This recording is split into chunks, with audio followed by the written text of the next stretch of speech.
Jadi aku mulai karir sudah lama banget di tahun 96 ya kan, 26 tahun yang lalu, ya usia 13 tahun. Nah jadi setelah masa karir aku sering banget aku dibilang comeback gitu. Jadi karena aku sering, ya namanya kita udah bekerja dari umur 13 tahun pastinya kita ada break-break dulu untuk kembali ke kehidupan kita pribadi. Dan kebetulan yang paling lama aku vakum itu adalah ketika aku menikah dan mempunyai anak.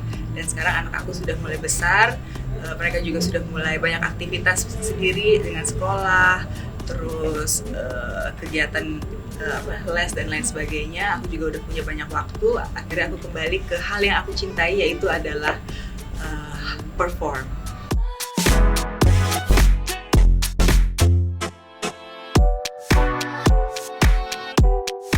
Kebetulan aku pencinta horor banget. Jadi setiap malam sebelum aku tidur, aku harus nonton horor dulu baru aku tiduran. Jadi emang aku suka banget horor, dan kebetulan pada saat aku ditawarkan untuk memerankan si Ratu Iblis ini, pas aku baca skripnya sesuai banget sama aku karena si Ratu Iblis ini dia adalah seorang ratu iblis yang jahat dan kejam, tapi di sisi lain secara bentukannya dia adalah seorang yang elegan, yang kita nggak akan nyangka oh dia adalah seorang ratu iblis gitu. Itu adalah sebuah tantangan banget gimana menghadirkan dari dalam keantagonisan itu, kejahatan itu, tapi tetap dengan gaya yang cantik dan elegan. Terima kasih banget, semoga filmnya diterima oleh masyarakat.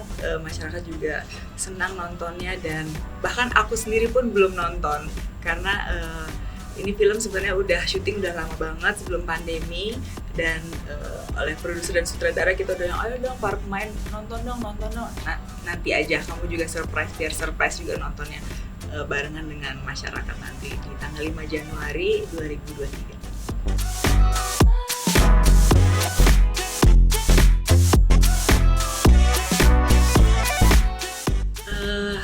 Semakin menarik tentunya karena berbagai macam wajah dan representasi wanita terus ada, nggak seperti dulu yang hanya ada satu jenis tipe model, tapi sekarang ada yang atletis, ada yang usia parubaya, dan aku yang mematahkan stigma itu bahwa model hanya bisa bekerja sampai umur sekian gitu, karena semua wanita butuh representasi. Wanita muda, wanita parubaya, bahkan wanita yang 50, 60, 70-an juga butuh representasi, dan kita semua cantik dengan gaya kita masing-masing, dan kita akan sangat bangga kalau kita melihat majalah, oh ada nih seseorang, mungkin bukan majalah ya, itu zaman aku dulu masih muda, mungkin sekarang lebih di film atau di dimanapun, bahwa oh ada nih yang wajahnya seperti aku gitu. Nah aku ingin menjadi model yang seperti itu.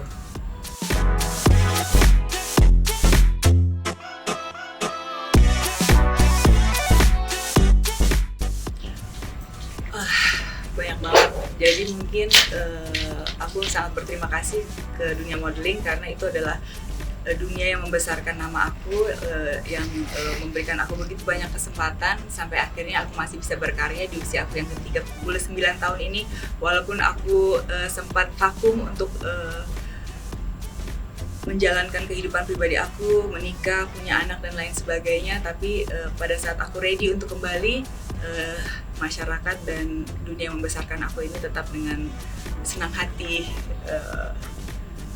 mengajak aku lagi, dan ikut senang melihat perkembangan aku.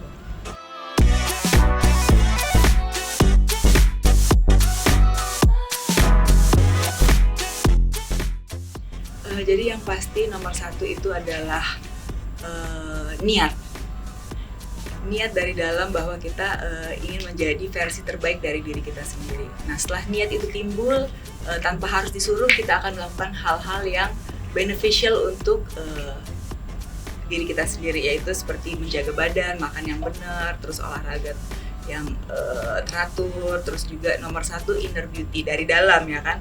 Dari dalam kita harus selalu berpikiran yang positif, jangan terlalu banyak pikiran, jangan stres, karena kehidupan ini kita tidak pernah tahu apa yang akan terjadi besok. Yang lalu sudah berlalu, biarlah, itu jangan jadi beban. Kita hidup di hari ini harus kita maksimalkan untuk supaya mendapatkan masa depan yang lebih cerah. Nah, jadi itu adalah salah satu tips dari aku. Jaga makan, olahraga, pikiran positif, dan yang pasti selalu berdoa dengan cara kita masing-masing. Spiritualismenya dijaga juga. Dan mungkin jalan-jalan salah satunya? Pastinya, karena kita alangkah sangat baiknya kita melihat hidup ini dari berbagai macam perspektif. Jangan cuma hanya melihat dari sisi kita aja, tapi dengan jalan-jalan kan kita bisa melihat, di dunia sana ternyata orang itu hidup seperti ini.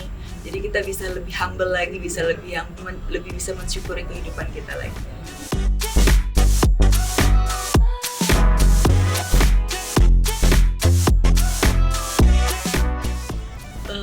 Mungkin karena yang paling baru banget nih, aku baru pulang dari Labuan Bajo, jadi itu mungkin sekarang yang lagi aku suka banget, yang kayak wah indah banget.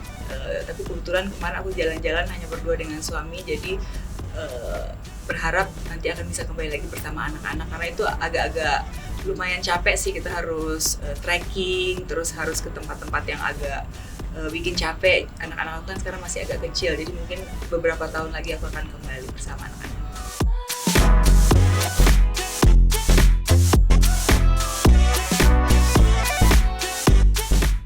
Nomor satu pastinya yang paling penting adalah keluarga.